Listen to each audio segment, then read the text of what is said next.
قبل ما نبدأ حلقة النهاردة ما تنسوش تصلوا على النبي وتشتركوا في القناة وتفعلوا الجرس علشان يوصلكم كل جديد. بيبدأ مسلسلنا مع شينجي وبيكون داخل بيته في وقت متأخر، وبيدخل غرفة وبيكون فيها بنت نايمة، فبيحاول انه يخنقها ويموتها، بس البنت دي بتقاومه وبتبعده عنها وبتشغل النور وبتزعق له، وبنعرف ان دي تبقى مراته اسمها لان، وبتقول له انها عارفة انه بيكرهها وبيحب اختها ومش قادر ينساها طول السنتين اللي كانوا متجوزين فيهم، لكنها بتقول له ان ده مش ذنبها وان هي مش عايزة تجبره على حياة هو مش عايزها، مع ان هي بتحبه وما تقدرش تبعد عنه. فبيقرب منها شينجي وبيخنقها وبيقول لها ما تفتحش مواضيع تعصبه لانها مش قد عصبيته، بس بيكمل كلامه وبيقول لها ان لولاها كان زمانه متجوزها، بس هي كان ليها راي تاني عن طريق خطتها الشيطانيه اللي اجبرته انه يتجوزها. فبتقول له لان ان هي ما عملتش اي حاجه من اللي هو بيقول عليها دي، بس هو مش بيبقى مصدقها. وبنعرف ان شينجي ولان صحاب من ايام الطفوله، وكانت لان بتحبه جدا، لكنه كان بيحب اختها واللي اسمها يو، واللي بالمناسبه بتكون اختها من الوالد بس.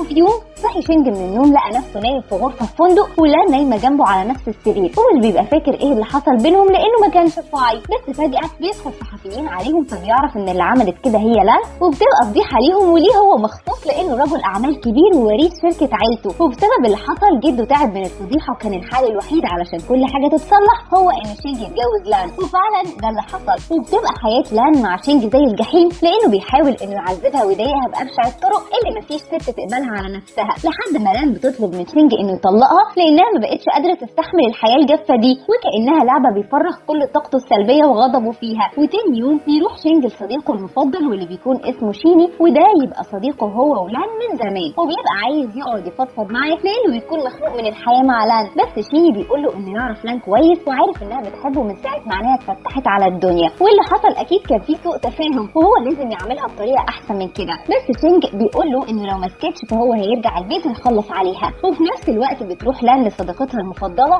واللي بيكون اسمها شياو، وبيكون عندها حاله كبيره وبتلاحظ شياو ان لان حزينه، فبتقول لها اكيد الموضوع بسبب شينجي تاني، فبتقول لها لان ان الحياه معاه بقت صعبه وهي بقت عايزه تتطلق، فبتتصدم شياو وبتقول لها ان هي بتحبه بقالها 11 سنه ومش فاهمه ازاي دلوقتي هي عايزه تتطلق، فبتقول لها لان انها مش هتحس بصعوبه حياتها لانها مش عايشاها. وبتروح لان لوالدها علشان افتقدته جدا برغم انه اتبرى منها بعد اللي حصل، لكنها بتسمع اللي يغير نظرتها تماما، وهو ان لان بتسمع مرات والدها وهي بتتكلم عنها بطريقه وحشه جدا قدام والدها ويو، بس ده مش الغريب، لكن الغريب هو ان والدها هو كمان بيتكلم عليها وحش وبيقول ليو انه كتب لها كل شيء هو يملكه باسمها، وبتسمع كلام بيخليها تعرف ان محدش بيحبها في الدنيا دي بعد وفاه والدتها، وبتكتشف ان كل اللي حصل لها من فضايح مع شينج كانوا هم السبب فيه علشان يتبروا منها وتتحرم من اسهمها في الشركه اللي والدتها كتبتهم باسمها قبل ما تموت، وبيكونوا فعلا عملوا اللي هم عايزينه. فبتمشي لان وهي مصدومه وبتمشي في الشارع مش مصدقه اللي هي سمعته، وبتلاقي رجليها بتوديها لاعلى مبنى قريب منها وبتكون عايزه تنط وتخلص على نفسها، لكن قبل ما تعمل كده بتلاقي شينجي بيتصل بيها وبيقول لها انه عايز يقابلها علشان يتطلقوا، بس هي بتقول له ان هي كانت عايزه كده فعلا لكنها مش موافقه، وهي عمرها ما هتعمل كده علشان ما تخليهوش يتجوز يو ويرتاح، وبتقفل في وشه وبتتراجع عن انها تخلص على نفسها، وبتتصل يو بشينجي وبتقول له انها عايزه تقابله علشان عيد ميلادها وهي عايزه تحتفل معاه. ولما المكالمه بتخلص بتبعت يو للان رساله وبتقول لها فيها ان هي هتقابل جوزها، وبتبعت لها عنوان المكان اللي هيبقوا فيه، وفعلا بتروح لان للمكان ده بالليل، وهناك بتكون يو قاعده مع شينجي وكانهم في موعد غرامي، فبتمسك لان كوبايه عصير وبتشرب منها، وبتقول يو ان جوزها شينجي هو اللي دفع فلوس الاكل ده ومن حقها انها تضيع فلوس جوزها براحتها. وفجاه بتطلق لان العصير على يو، فبيقوم شينجي وبيتعصب وبيطلب من لان انها تتاسف ليو، بس هي بتقول له انها مش هتعمل كده، فبياخدها شينجي وبيمشي علشان يعاقبها، وبتكون يو عملت اللي هي عايزاه. وفي طريق رجوع شينجي ولان للبيت بيجي اتصال لشينجي وبيكون من والدة يو بتقول له ان يو فقدت الوعي واتنقلت للمستشفى بسبب الكلام اللي سمعته من لان، فبيقول لهم انه هيجي لهم فورا، بس لان بتكون عارفه ان دي كلها تمثيليه وبتتمنى ان يو تموت بجد، فبيتعصب شينجي وبيوقف العربيه وبينزل لان في نص الشارع والجو برد وبيمشي. ولما بيروح المستشفى بيلاقي يو فاقده الوعي فعلا واهلها خايفين عليها وبيتاسف لهم على اللي حصل. وتاني يوم بتحس لان انها مريضه فبتروح تكشف وبتعرف انها حامل في توأم، ومش بتبقى عارفه ازاي هتقول لشينجي الخبر ده خصوصا انه مش بيحبها، فبتقرر انها تحاول تخليه يحبها، فبترجع البيت وبتطبخ له كل الاكل اللي هو بيحبه، وبتتصل بيه وبتقول له انها عايزاه يرجع يتغدى معاها علشان عايزه تقول له على خبر حلو، بس هو بيقول لها انه مش هيتحرك من المستشفى الا لما يدفق وتبقى بصحه احسن، فبتتعصب لان وبتقول له ان هو لو ما رجعش البيت هتروح ليو وتفصل عنها كل الاجهزه وتموتها له، فبيضطر شينجي انه يرجع لكنه بيتعامل مع لان بكل اسوأ.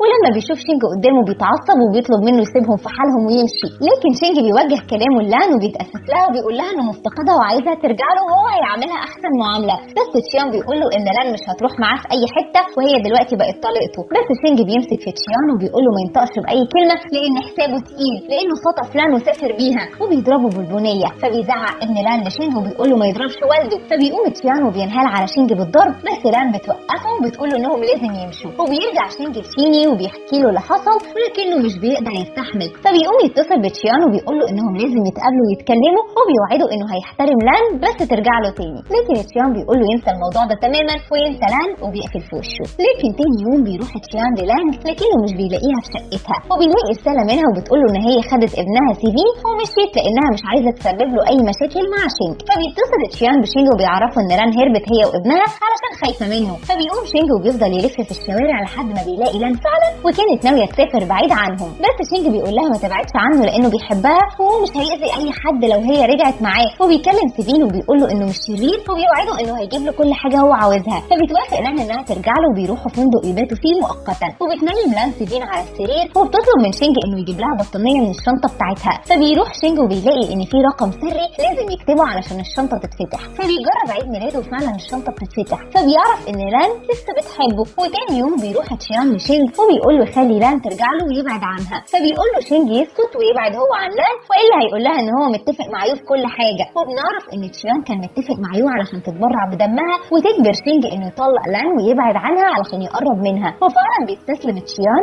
وبيمشي. وبيجهز شينج بيت كامل ليه هو ولان وسيفين وبياخدهم ليه وبيتكلم شيني مع لان وبيقول لها تسامح شينج لانه من ساعه ما عرف حقيقه انها مظلومه وهو مش قادر يسامح نفسه وتغير فعلا علشانها. وبتروح لان تزور قبر والدتها وبتاخد معاها سيفين وشينج، لكنهم بيسمعوا صوت عالي بره المكان. وبتكون سبب يو اللي بتاخد معاها محامي وبتبقى عايزه تاذي لان باي حاجه حتى لو هتصرف اخر فلوسها في كده. وبتبقى عايزه تشتري المكان اللي فيه قبر والده لان وتهدمه. بس شينج بيطلع لها وبيهزقها، ولما يو بتشوف لان بتتصدم انها لسه عايشه. بس شينج بيطرد يو من المكان وبيقول لها انه مش عايز يشوف وشها تاني. فبتقول يو ان هي ووالدها مش معاهم فلوس يعيشوا بعد ما خد منهم كل ممتلكاتهم. فبيقول لها ان دي مش فلوس ولا فلوسهم ودي فلوس لان وهو هيديها لها. ولما بيرجعوا البيت بتشكر لان شينج علشان رجع لها فلوس والدتها وانتقم لها. وفي يوم بيتصل تشيان بلان وبيقول لها انهم لازم يتقابلوا علشان يتفقوا هيعملوا ايه في عيد ميلاد سيفين اللي هيبقى بكره. وفعلا بيتقابلوا في كافيه بس بيشوفهم شينج وبيراقبهم من بعيد، لكنه بيشوف تشيان بيحاول انه يقرب من لان تاني. فبيروح شينج وبيبعده عن لان وبيقول له يلزم حده مع لان. فبتقول له لان انهم يتقابلوا علشان يشوفوا هيعملوا ايه في عيد ميلاد سيفين.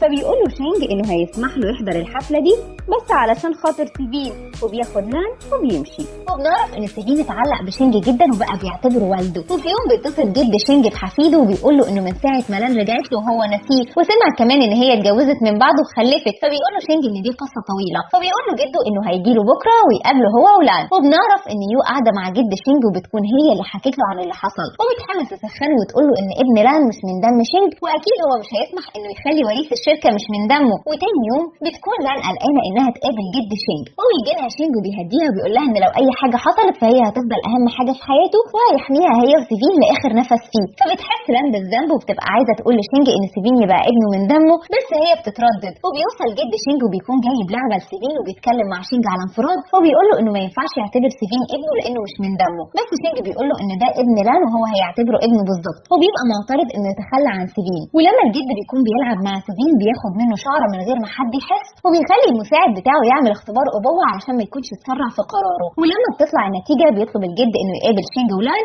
وابنه، وبياخد شينج على جنب وبيوريه نتيجه الاختبار واللي بتقول ان سيفين يبقى ابنه. وبيكون عارف ان لان كانت حامل في توأم وتشيان قدر ينقذ واحد فيهم وده اللي هو سيفين. وده بيكون كلام صادم لشينج لكنه بيفرح جدا وبيقول لان انه عارف الحقيقه وعلاقتهم بتتحسن اكتر من اي وقت تاني. وفي يوم بتكون لان عند شياو ومعاها سيفين اللي بيسيبها وبيقوم يلعب، وبتتكلم لان مع شياو وبتسالها عن احوال اخوها تشيان. فبتقول لها شياو انه سافر لبره علشان يقدر ينساها. فبتقول لها لان انها اسفه لكنها مش هتقدر تبقى مع اخوها وهي مش بتحبه. وشياو بتكون مقدره كلامها ومش زعلانه منها. بس في الوقت ده بيكون سيفين بيلعب بعيد عنهم وبيستدرجوا حد عن طريق لعبه وبيخطفوه. ولما بتحس لان بغياب سيفين بتقوم تدور عليه ومش بتلاقيه، لكنها بتلاقي لعبته مرميه على الارض. وفجاه بتجيلها مكالمه من يو وبتسمع صوت سيفين بيعيط، وبتقول لها يو تيجي تقابلها علشان تعرف هتتصرف معاها ازاي هي وابنها. فبتقفل لان معاها وبتطلع تجري علشان تلحق ابنها، وبتتصل شياو بشينج وبتعرفه اللي حصل، وبتكون يو رابطه سيفين وبتفضل تضربه وبتستمتع بعياطه لحد ما بتوصل لان ومعاها شينج وشيني، وبيدخلوا ليو وبيطلبوا منها ما تاذيش سيفين، بس يو مش بتكون خايفه على اي حاجه وكل اللي هي عايزاه انها تاذي لان وخلاص. ولما بيقرب شينج منها بتمسك يو سيفين وبتقول لهم انها هتموته، بس فجاه سيفين بيعض ايد يو وفي نفس الوقت شيني بيكون ورا يو وبيكتفها، وبيقول لها شينج انها هتتحاسب على كل اللي هي عملته ده، وبيخلي شيني يسلمها بنفسه للشرطه. ولما الامور بترجع طبيعيه تاني بيعرض شينج على لان انهم يتجوزوا تاني، وبيطلع خاتمها اللي هي سابته، وبتعرف انه كان محتفظ بيه طول السنين اللي فاتت، وهي بتلبسه وبتوافق انها تبقى معاه، وبيبقوا اسره سعيده اخيرا. وبكده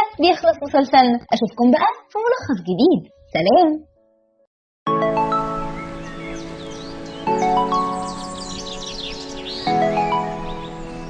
وبيقول لها انه هيغير هدومه ويرجع تاني ليو، ولما بتحاول لان انها توقفه بيزقها ويمشي، فبتروح لان وراه علشان تعرفه ان يو اهلها هم السبب في الفضيحه اللي حصلت مش هي، وتوريله الوش الحقيقي ليو. ولما بتوصل المستشفى بتقابل بالصدفه شاب اسمه تشيان، وده يبقى اخو شياو ويبقى دكتور في المستشفى دي، فبيسالها هي بتعمل ايه هنا، فبتقوله انها بتزور اختها المريضه، وبتضطر انها تسيبه وبتروح لغرفه اختها وبتلاقيها فائت وشينج بيهتم بيها، فبتقوله لان انه سايبها علشان يهتم بالمخادعه دي، وبتحاول انها تضربها فبيبعدها شينج عنها، بس لان مش بتقدر تسكت اكتر من كده، وبتقول ان هي عارفه مين السبب في الفضيحه اللي حصلت لهم، فبيضربها والدها بالقلم علشان يسكتها. وكمان مرات والدها بتقول لها تبعد عن بنتها وتسيبها في حالها، بس لان بتقول لشينج ان يو هي السبب في الفضيحه دي هي واهلها، وهي اللي خلتهم يتجوزوا بابشع طريقه ممكنه. فبيروح شينج لان وبيقول لها تتكلم وتقول كل حاجه، فبتقول له انها سمعتهم بيتكلموا وبيقولوا ان هم عملوا كده علشان يخلوها تتخلى عن الاسهم بتاعتها، وبتكمل كلامها وبتقول له ان هي بتحبه من لما كانوا اطفال، ويو كانت بتغير منها علشان كده قررت ان اول حاجه تعملها هي انها تدمر علاقتهم ببعض. بس شينج بيلاحظ دم على رجل لان، فبتقول له لان ان هي حامل والقلم اللي والدها ضربه لها اكيد اثر على الحمل، فبيشيلها شينج وهو قلقان عليها لاول مره من سنتين، وبيبقى عايز ينقذها هي وابنه اللي في بطنها، ومش بيبقى عارف انهم توأم. فبيجي تشيان علشان ينقذ لان وبيقول لشينج يبعد عن لان، بس لان قبل ما تفقد الوعي بتقول لتشيان انها حامل في توأم واهم حاجه يعملها انه ينقذهم. وفي الوقت اللي بتبقى لان فيه في العمليات بتروح مرات والدها لشينج وبتبقى عايزاه يرجع تاني ليو، بس هو بيتعصب عليها وبيقول لها تبعد عنه دلوقتي علشان لو حصل اي حاجه لان مش هيرحمهم. وبيطلع تشيان وبيطلب متبرع دم لان باسرع وقت لان فصيلتها نادره، وبيكون شينج قلقان جدا، بس تشيان بيقول له ان كل حاجه حصلت لها بسببه، وبنعرف ان تشيان بيحب لان، بس بتسمعهم يو بتروح لهم وبتقول لهم ان هي هتتبرع للان بدمها لانهم اخوات في الاول والاخير، بس بشرط وهو ان بعد ما لان تبقى بخير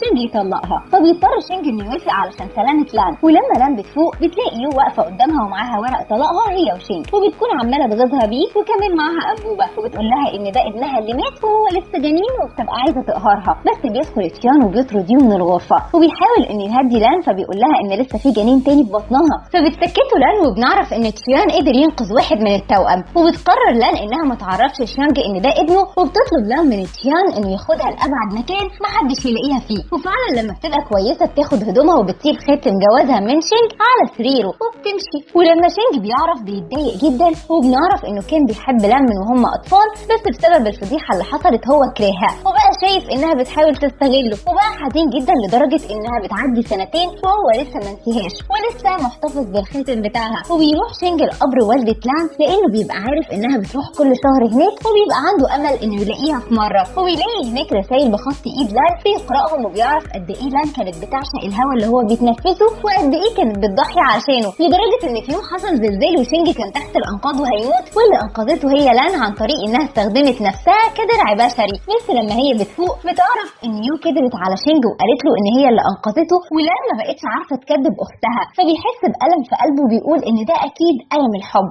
لكن بتدخل يو عليه وهي متعصبه وبتساله هو بيعمل ايه في قبر الحقيره والدة المخادعه لان، فبيقول لها شينج تحفظ لسانها وتبعد عنه، وبيسيبها وبيمشي. وبيتصل شينج بشيني وبيطلب منه مساعده في انه يلاقي لان فورا، فبيقول له شيني انه هيعمل اللي هيقدر عليه. وبيروح شينج لشياو وبيسالها عن مكان لان والا هيقفل لها الحانه بتاعتها، لكنه بيلاحظ ان اخوها تشيان مختفي، فبتضطر شياو انها تقول له ان اخوها ولان سافروا بره البلد، وده كل اللي هي تعرفه. فبيرجع شينج لشيني وبيكون حزين جدا لان لان هربت مع تشيان، فبيقول له شيني يصبر لحد ما يلاقوا لان وساعتها يفهم منها ايه اللي بيحصل. بس شيني بيرجع لشينج بخبر صادم، وهو ان في خبر بيقول ان لان ماتت هي وابنها اللي عنده سنتين، فبينهار شينج وبيقول ان اكيد ده كذب، وازاي ازاي لان هتبقى حامل وتولد مباشرة من بعد الاجهاض اللي حصل لها من سنتين. فبيقول له شيني ان هي ممكن تكون اتجوزت تتشيان وده يبقى ابنها منه. وشينج مش بيبقى عايز يصدق اللي بيسمعه، بس بيكون كلام مقنع جدا وبيكون زعلان من لان لانها هربت مع واحد تاني واتجوزته ونسيته بالسرعة دي، لكنها دلوقتي ميتة واللي حصل حصل. وفي يوم بيكون شينج عند قبر والدة لان وبيلاقي يو ووالدها داخلين عليه وبيطلبوا منه يساعدهم لان شركته بتضيع وهو رجل اعمال شاطر. فبيوافق شينج انه يساعدهم وبيبقى لازم يكتبوا له كل ممتلكاتهم باسمه علشان ما يحصلش مشكلة قانونية. بس بعد فترة بيروح والد يو لشينج وبيقول له يرجع له ممتلكاته تاني وبيشكره علشان ساعده، بس شينج بيقول له انه مش هيرجع له اي حاجة لان ده حق لان اللي ماتت بسبب ظلمه. فبيتصدم والد يو ومش بيبقى مصدق اللي بيسمعه، لكنه بيكون مش مهتم بموت بنته لان على قد ما هو خايف على ممتلكاته وثروته. فبيقول له شينج يحضر هدومه ويمشي من البيت اللي هو فيه وده انتقامه منه على اللي عمله فلان. وفي يوم بيقرر شينج انه يسافر لاي دولة اسيوية يغير فيها جو، لكنه بالصدفة بيبص جنبه بيلاقي لان قاعدة مع ابنها واللي اول ما بتشوفه بتقوم وهي خايفة، لكن بيجي تشيان وبيقف مع لان